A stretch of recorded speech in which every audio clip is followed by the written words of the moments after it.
everyone, I'm Paul, and today we're going to be talking about what's coming up. For many of you, maybe you've started already, and that is chainsaw season. The weather's changing, we're moving into fall. One thing I do is I cut all year round, except when it's really wet and muddy, I don't bother to cut at that time. So anyways, guys, I thought I would show you basically the stuff that I have configured up or set up in order to maintain my saws as far as sharpening and cleaning them, and just maybe some general repairs. So very first thing I want to show you is my little mobile table here. I've got it moves around. I can move it wherever I want. This is where I service the chainsaw.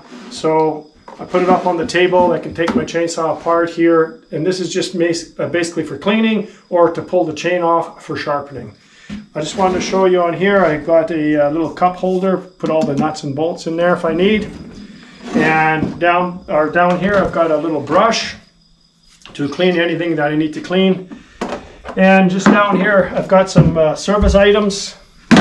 I've got bar oils, a bunch of bar oils, whether it's light, heavy, or medium mix, I could put it on here. Back here I've got some two-stroke oils for when I mix in the gas to make it basically 50-to-1 for the chainsaws. And in here I've got just some parts, just some basic stuff. You can see here I've got like some extra caps, a bunch of spark plugs. I've got the lock nuts for the nuts for the bar. I've got some extra Sharpies. I've got some fuel line and some fuel filters and some other little pieces. And down below here, what I keep stuff like carburetors. I've got cylinder and piston, clutch. I've got the electronic parts as well, so anything for the spark, for the ignition here. I've got an ignition coil, and I got a bunch of other things in there. Now I only keep a very limited amount of parts because I have two chainsaw dealers very close by, so within 10 minutes. I don't need to buy a lot of parts. I can get them quite quickly. So that's basically where I start here. Now if I'm going to be sharpening, I have to decide whether I'm going to take the chain off to sharpen it or to machine sharpen it. So if I'm taking the chain off, I'm going to machine sharpen. If I'm going to leave the chain on, I'm going to come over here as I got it set up for this here saw, and I'm going to hand file it.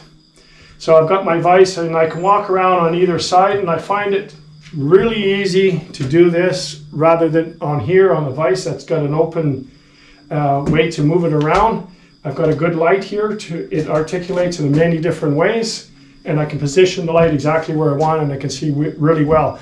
This is a lot better than a workbench, because with the workbench you can only get at it from one side. Here I can walk around the chainsaw and get it from any angle. The next thing I want to show you is the machine sharpener that I use. It's a USG. It's a Stihl USG, and that stands for a Universal Sharpening Grinder. Now this grinder here is good for chainsaws, it's good for hedger blades, and it's good for circular blades. It will also do both round filing, and it will do ground file. So, square ground filing. Now this machine is a pretty pricey machine. If you're doing a lot of chains, it's well worth your money. I've been in the family here for I think over 30 years, this grinder, and it still works really well. I'll just start it up for you here so you get an idea. If you come in closer, you can hear it's fairly quiet. I've added this extra piece up here for the fan because the cover did break on here, and I just added a piece on here to protect myself. So, and I'll just turn it off here. Now what I also have here, you can see I have a magnify glass here, and it also has a light. I can flip it around here. You can see the lamp on it. So when I'm down here filing, if you come in on this angle here, I just want to pull in my chair. So when I'm sitting and filing, I can take a good look at my teeth on the chain. I'm just going to grab a chain here. Now what I want to show you here is I've got two rails. This rail here is the chains that have to be sharpened. This rail here are the chains that have been sharpened. Now I also sometimes tag my chains, and that basically these are a little bit different for a different saw that I don't use as often, so I sometimes forget what the chain was for, so I tagged them. And the way what I have here is I've got some masking tape. I just write it down, whatever it is, the chain type and for the saw, and then I just tag it. So once I get the chain, I'll just grab one here. We'll stick it here on the sharpener. You can see I just put it up in here. Now I'm not going to actually show you how I'm sharpening it, but I'll just show you what I'm doing here is I put it in here in the slot, as you can see here, and then I can go down and sharpen my chain. Now the grinder will do both the cutters, so the teeth, and we'll also do the depth gauges on them as well. Now based on whether I'm doing depth gauges or if I'm doing cutters, I've got other wheels here. So I've got wheels for different size chain, whether it's a 3/8, quarter inch, 404, or whatever it is. And also you can do diamond blade for carbide teeth, and you can get another wheel for hexa chains, and also there's a grinding wheel specific for the depth gauges. So I've got a bunch of different wheels to use. The other thing I wanted to show you here is that I keep a manual. This is the manual for parts. Anytime I need a part, if I would need a part on this here, which is the only thing I've broken so far is on here, and I didn't bother ordering a part, I just made the piece myself. Down here I've got a wrench. This wrench is to adjust my sharpener at any time I need to turn for the angle. Now the Stihl sharpener's angle on the opposite side as an Oregon grinder, and you always grind from the same side, whether it's the left cutter or the right cutter. The next thing I have here, before I usually cut or before I sharpen the chain, I have a dressing stone, so I just dress the grinding wheel here. I just put it in there, and I make sure that the profile's accurate as much as I can with a depth or the grinding gauge here, so I can actually check the profile of that blade here, of the grinding wheel. So as I move over here, I've got a whole bunch more things here. I've got my eye protection here for when I'm using the grinder. I've got a pair of gloves here. This is for when I'm sharpening hand file. I use my gloves. I also have a bunch of tools to do the hand filing. You can see I have multiple types of files. I've got the quarter inch, 3/8, 325, and a 404 files. I also have some file guides. I use them sometimes, and sometimes I just use the strict just hand file with just the a handle. Also, I wanted to mention one other thing. When I'm grinding here, the only reason I grind using the machine is there's two reasons why. One, if I have a badly damaged chain, machine is much better to grind with rather than trying to hand file it. And the second thing is, after hand filing for a while, I don't care who you are, your teeth are going to get different lengths on them, and the angles are going to go off. So what I want to do is, you want to use every once in a while, I want to use my sharpener here, and that's to grind my chain back to get my teeth as about the same length from one another, or to each other rather, and also for get the angle restored to the proper angle so that you have a much better chain. The whole idea when you're sharpening chain, you burn a tank of gas or 2 tanks of gas, then you just give it a nice little hand file, and that's the best way to maintain your chain. But otherwise you're going to have to grind with a file a lot more or use a machine like this. Up here I've also have the depth gauges. These are, many are familiar with it. You set it up on top of the chain, and you can check for the depth of the depth gauge. That's your depth gauge tool. This will also do a few other functions. If you can see here, There's a bunch of angles on here. You have 10 degrees, you have 30 degrees, and 0 degrees, and so on. So when I'm using the grinder here, or even that by hand file, what I can do is I can actually place this on top, and I can check my angles. I can check my angles for the top plate to make sure that it's safe. I am grinding at 30 degrees and I'm getting a 30 degree. I can check my side angles as well. One last thing that this thing can do, this tip here, you can use that for cleaning the groove in your bar. So if the chain wasn't on there, you can just kind of scrape the dirt using that groove. In addition to that, you can also check the depth of your bar. There's little markings on here of the depth to know how much your bar is worn out. Here on the side, I've got a whole bunch of files, some brand new ones. You can never have enough files. Too many people, what they do is they use their file for too long, and they become very ineffective. So you got to change your file fairly regularly. That's if you're sharpening a lot. I've got all of the different, these are little tools like the hex to take the bolts off the saw. I got a variety of them, and then the different size screwdrivers for tuning the saw to adjust the carburetors. I've got the little gauge here. This gauge here is to set the proper gap for the spark plugs. And speaking of spark plugs, this is the tack that I use when I'm tuning the saw.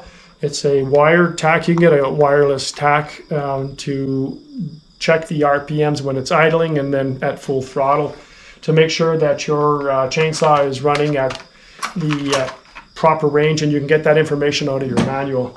I also have more tools here for the torque, torque tools, different sizes for taking the chainsaw apart.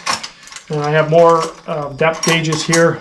And then I've got these here. These are for cleaning the carburetors. You can see little brushes. There are little kind of little bristles on here to clean out little jets in the carburetor and stuff. And then this tool is basically the same thing here. I've got another one. So on this side here, I've got one more tool for a brush to clean a little bit bigger areas. And then I have a bunch of different scrunches.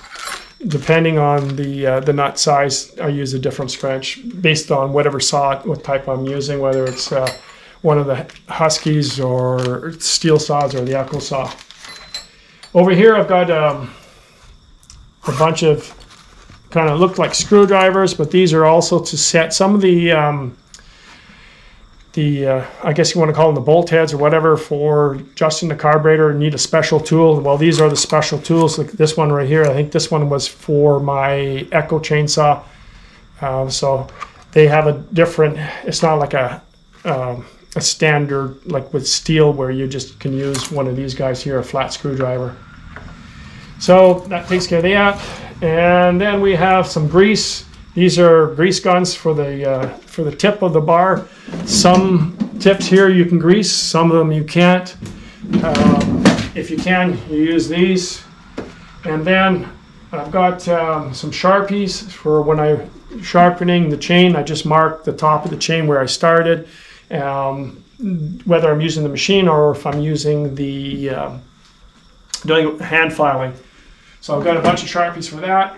Here I've got the a spark plug tester to test whether I'm getting any spark on the saw in case I'm having any issues.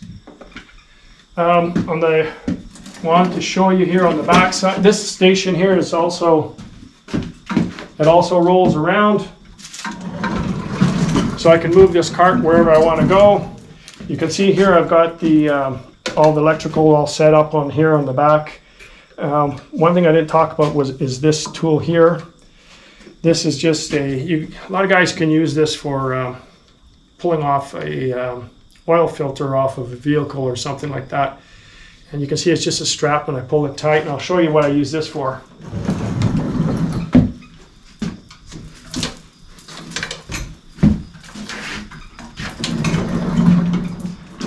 So if we look in here, this is where the wheel is. The grinding wheel. And we can see this big aluminum nut here.